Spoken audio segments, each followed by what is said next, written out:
Okay, Rich, thank you very much for coming here. Just as a bit of an intro, I want to say to people that this is one of the guys that I've been working with now for coming up to 10 years. Yep. And actually, he's one of the best in the field. And I say that with no quibbles, because I think every time I have tried to do something, and one of the best things about you, Rich, that sometimes people don't have is you have that can do. Right, okay. How can we make it happen? And even yesterday was a good example that we got stuck with one of the lenders. I won't mention who, with one of the paperwork, and I said and the lawyer said, "Oh, don't worry, I'll figure it out and I'll sort it." A week later, they hadn't done it and they hadn't got a response. But you got on the phone within 6 hours, got it sorted, and we got it completed yesterday. So I think when you're working with people, you've got to have those can-do attitude. I don't have, one of the biggest things with me is, if people say, "Oh no," even builders and they're renowned for this, I can't work with that because that really drives me insane. So thank you very much for always being on my side and our side, our mentee side now for the last 5 years or so, and I have great feedback from everybody who works with you. And I'm not surprised. You're very welcome. Thank you for being here.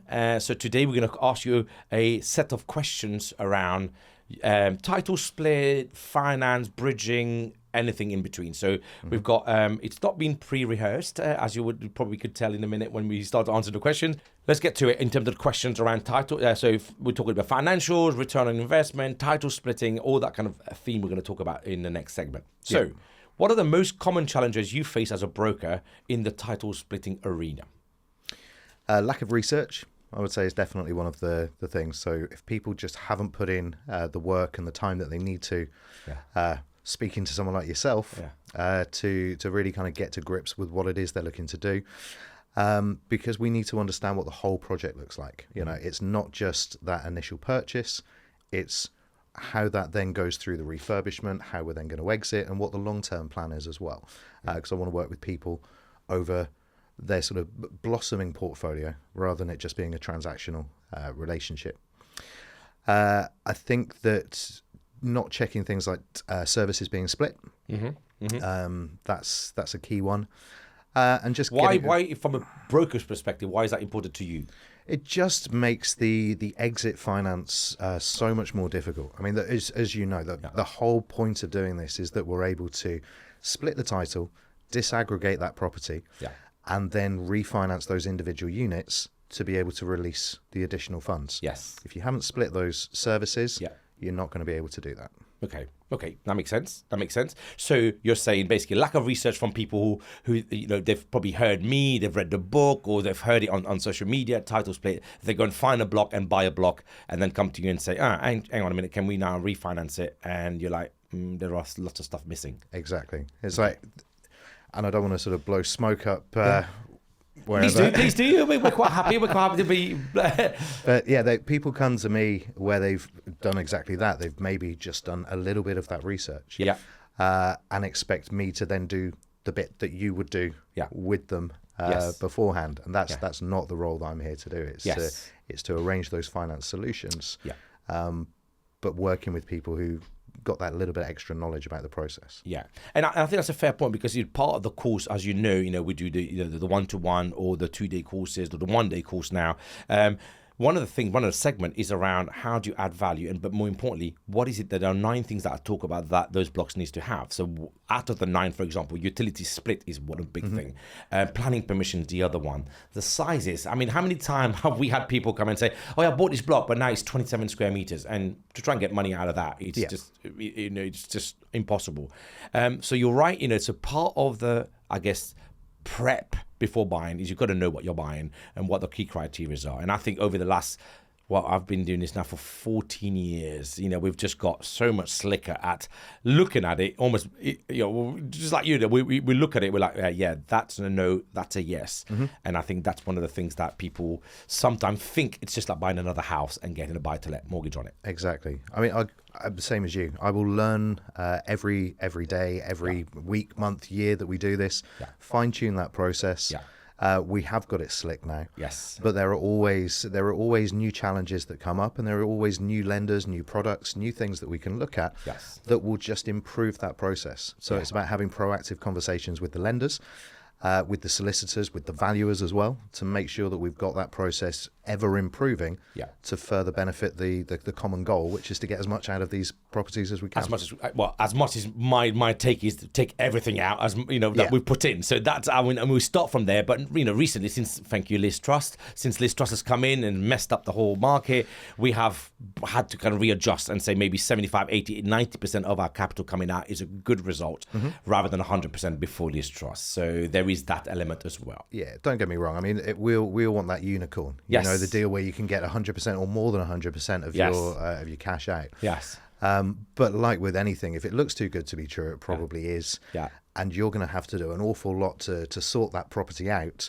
to be able to do that. So if you mentioned planning, if there isn't planning and we need to get a certificate of lawfulness, then spending the time, putting that in, taking a chance that you're going to buy a place and potentially have to do that after completion. These are the things that are really going to add the value and take you from that 90% up to 100% and beyond. Yeah, talk about unicorns though. So as coming from somebody who knows our portfolio for the longest period of time, we are finding a lot of unicorns these days, right? We found a few of those in the last 10 years, and now we're finding them pretty much. We talk about Hillside, talk about Westgate, talk about Stoke, talk about Walsall now, So what do you think? I mean, you know me for 15 odd years now. What is it that you think has improved so much that we're finding these unicorns? Because like you say, sometimes unicorns once in a while, it will never happen. But, and I'm asking you that genuinely, what do you think is causing this kind of unicorn finding a bit better? I think it's research, but it's also streamlining that research. That if I think back to the first one that we looked at, it was a multi-unit block that had been found. It was auction. Auction, correct? Yeah. And that was where these properties were being sourced. You'd look in an auction catalogue, you'd go to the room. Back when that was a thing. But that was a thing. Yeah. And you'd then buy that property. Since then the process has improved. You get to the point now where you're looking at every source available. Yeah. And this is another thing that people maybe don't realize, is that you might post about 5, 10, 15 blocks that you found that are going to work. Yeah. But of those, you've probably started with 300 to get down to 15. Yep. And of those 15, once you do that extra due diligence, you're then going to get that down to maybe 2 or 3. We're talking maybe 1% of all of the blocks you're looking at. And that's why you're then able to find those unicorn properties, because you're not just buying the first thing you see. And I think that's such a good point, because now we've got a sourcing manager full-time as well in-house, and that job is a full-time job where we've got, you're spot on, we've got 300 potential blocks of flats that we are evaluating, and out of those, probably 1% will actually work, and then we'll probably end up buying half of 1% of that. And that's why the mentees of Quiddity Property Education get then the access to buy some of these blocks as well. So you're absolutely right. He's needle in a haystack, but there's a lot more needles in that haystack that we're finding. Absolutely. But it is quite a challenge. But when we do find them, we make some serious return on them. We do indeed. Good. Okay, thank you. So, next question. So, should you split on entry or on exit? I love that question. It's one that's difficult to answer. There isn't a right or wrong answer. I think it all depends on the block, on the situation. If you're buying at auction, split on exit. We just don't have the time to be able to split that title and get the finance in place for 20 working days. If we have issues with the block that need to be sorted out, again, split on exit. Buy it, sort out the issues, refinance, and then split that title there. Okay. Typically, though, we find it a more straightforward process if you split on entry. It just means that you are creating the leases on day one. So it can make refinancing a little bit easier. There are more lenders that will take on those refinances of an existing lease, rather than the whole process of moving a freehold or just granting leases from one company to another within a few months. It's a more complex process. And as we found with my recent one, we've split 6, 4 went to a few lenders, and then we had to then get the other 2 because of timelines, and then we had to get consent forms signed, and it just becomes a bit of a mess. Exactly. And that's a key thing as well, that if we're getting bridging finance to purchase the property, then you want to be able to refinance that bridge as quickly as possible. Yes. You know, bridging is far more expensive than a mortgage. Of course. We want that time to be as quick as and as short as possible. Yeah. So being able to refinance an existing lease and refinance them as they become ready, just enables us to pay down that bridge as quickly as possible. Yeah. You know, if we've got a block of 7 and one of those flats has got a problem, you can't get the tenant out, or there's an issue with some other aspect of that unit. Yeah. You don't want to be held to ransom by the bridging lender where you can't refinance anything. Because it's all or nothing. Yeah. So by splitting the title on the way in, we've then got those individual leasehold flats and we refinance 1, 2, 3, 90% of them, pay down that bridge and away we go. Yeah, and I couldn't agree more. And there are some challenges, as you would agree, though. So sometimes when you are buying an auction, it doesn't work because you don't have the time. But also, a lot of the time, if you're buying with one particular mortgage, that can also be a scupper. If you don't split on entry, the lender's not going to let you do it because you are diluting their collateral. Yeah. The best way I've found doing it is, it doesn't work for everybody, but if you're buying cash. So if you're buying cash, so some of our mentees are now also buying cash, and we're saying to them, look, split on entry. Wolverhampton's going to be probably an example of we're going to try also.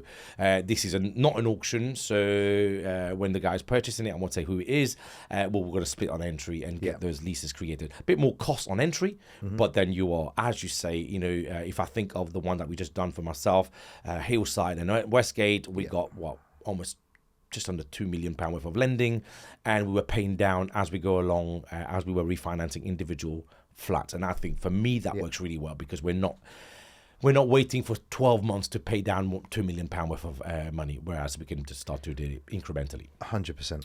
Okay, perfect. I think you've covered a lot of those points here. So what types of lending options are available, and is it possible to secure a standard mortgage for a block of flats? I'll answer the last question first. Yes. Absolutely. It's 100% possible to finance a multi-unit block of flats on a standard mortgage. Buy-to-let lenders take on those multi-unit blocks. And again, if you have the time to do it, or you're just looking at a slightly slower process, then definitely we can look at a buy-to-let mortgage. Properties need to be in a livable, lettable condition. They need to have, all the flats need to have working kitchens, bathrooms, heating supply. The way I describe it is, a tenant can move in the next day, right? Exactly. Or the same day. Yeah. Now, don't get me wrong. The rent may not be what you're hoping to achieve once you've completed any light refurbishment. Yeah. But if you're buying a tenanted property and it's not going to be straightforward to get those tenants out to be able to complete that refurbishment, and you want to just do it more naturally and gradually, absolutely, we can look at that mortgage on the way in. Yeah. All of the things that we mentioned previously, so the services being split, the correct planning permission, that all needs to be in place.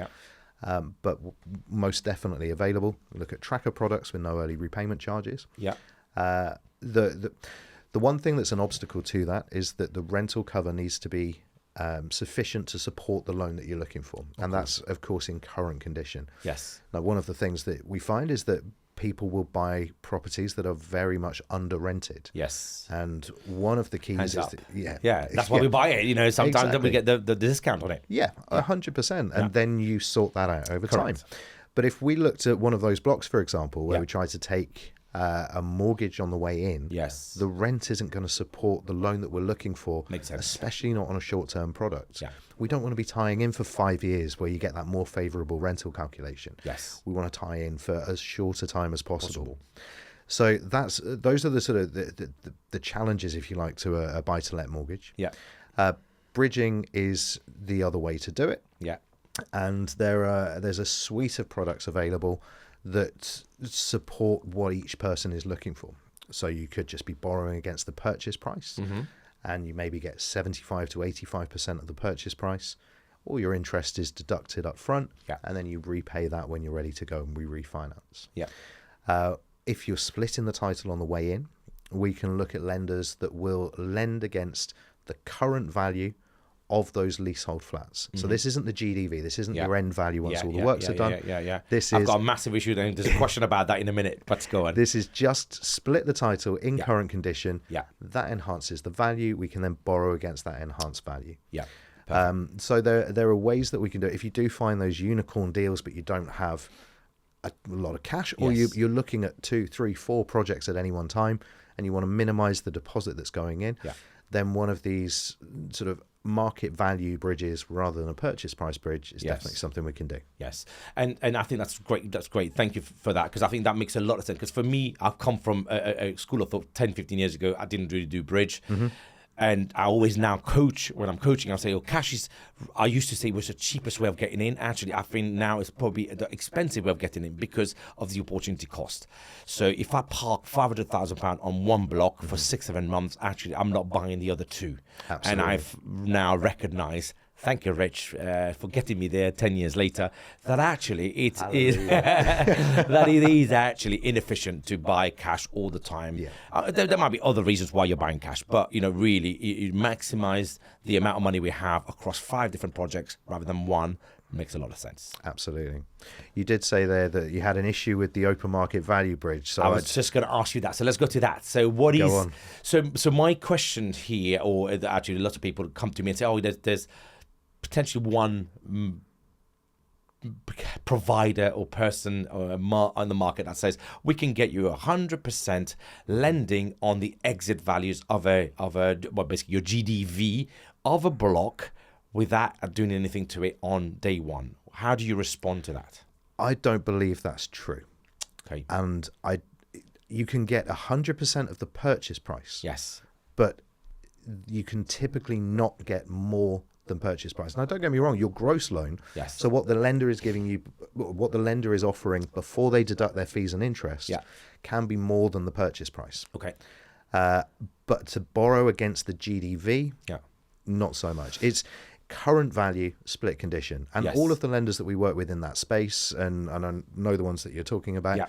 That's how they will do it. So if anyone's saying any different, well, I think the pitch is 75% of the GDV, so which basically equals to almost 100% of the purchase price. Yeah. And they have to then send us. So my concern, I've had people then come to me and say, I went to get one of these. I've paid, I don't know, £5,000 on entry, arrangement fees, broker fees, these fees, survey fees, and then realize that actually I'm not getting what they said they were going to get. But by that time, I'm 10 grand, 15 grand down. So I'm going to have to push through.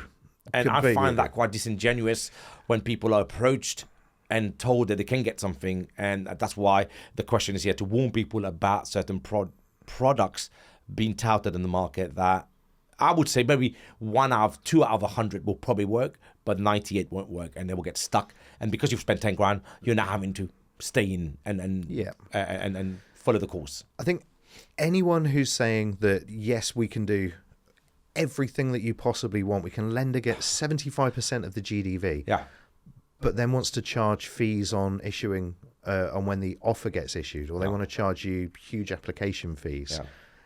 Just be wary of whether or not you're actually going to get that at the end. We've also got to think purely from a risk point of view, that if a lender says, right, we're going to give you 75% of the GDV, with works to be done on the property, because that's at the end of the day, if we're looking at a GDV, it's suggesting that works are needed. Then if you get any kind of down valuation when you come to refinance at the end, you're not going to have enough to cover your bridge. And that puts the lender into massive risk profile, because then they lend you on something that they think, or is being told is going to be £1 million, but actually is being valued at £900,000, but they've lent you £1 million. So now, and that's why I don't believe in those kind of products is available, or it's very, very rare that you're going to find these kind of lending. There are 2 or 3 fairly large bridging lenders in this space, that will potentially get you to 100% of the purchase price. Okay. They can also give you all of the funds for your works. Yes. So the development finance. So in a way, you are borrowing against the GDV. Yes. 75% I think is a bit punchy. Yeah. And we're including that development finance in there as well. Yeah. But it's definitely doable. Yeah. I mean, to give you a case, because I think it was useful to talk about sort of cases that have gone really well. Yes. I had one where the purchase price of a block of 5 flats was 220,000. Yeah. Property needed a certificate of lawfulness. Okay. So the buyer arranged that with the vendor and got that done before he bought the block. So just to be clear, certificate law for this is a retrospective planning application. So you buy something, let's say, for example, there's 5 flats, there was only planning for 4. You go back to the council and planning department and you're trying to get the 5th one done because it's been there for years. And that's a technique that we use quite a bit. Yes. So carry on. Block was converted 15 years ago.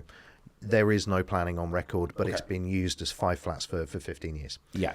So the buyer put that process in place. We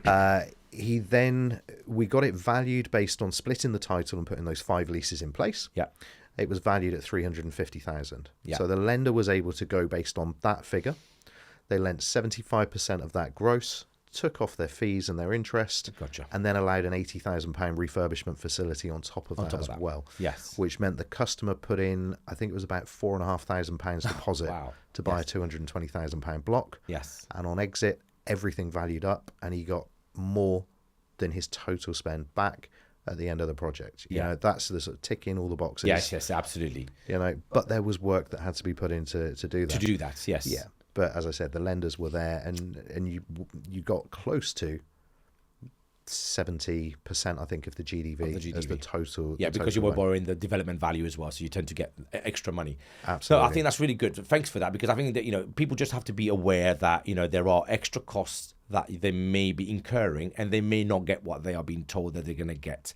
And just to close on this question, I've also seen some of the terms that some brokers have sent to my mentees, and where the bridge is asking for 1%, they've added a 0.25% on that loan money, which is quite a lot of money if you're borrowing hundreds of thousands of pounds. So the takeaway message about this question is, you know what, you can potentially get quite a lot of the money on bridging with development finance. You can get close to maybe purchase price or even GDV, but you've got to really make sure that you look at the details and how much this is costing you. Absolutely, and get a second opinion. Yes. You know, people have their own brokers. Correct. You know, I'm not going to be able to work with everybody in the country. Let's hope you're not, because you're too busy already with us. So we're not promoting too much work for Richard here. Actively recruiting, bringing on more people. Yes, indeed. But more than happy to sense check some terms. Yep. If you see something, or one of your mentees sees something, and they go, actually, I'm not too sure about this. Yeah. Should there be a 1% exit fee? Should there be a 1% broker fee paid on offer? Yeah. Should the rate be 1.25% a month? Yeah. We can have a look at that and sense check it. And if it's a great deal, I'll tell you it's a great deal, and say, absolutely, you go for that. Yeah. Talk to me when you're looking to refinance. And I think that's really, I think one of the things to say to people is, you know, if you're thinking, you know, you're being approached by your broker and they've given you this, send us an email, azid@quidditygroup.co.uk. We'll just pass it through to Richard, and then he just can give you a second opinion on those deals if you're not 100%. Absolutely.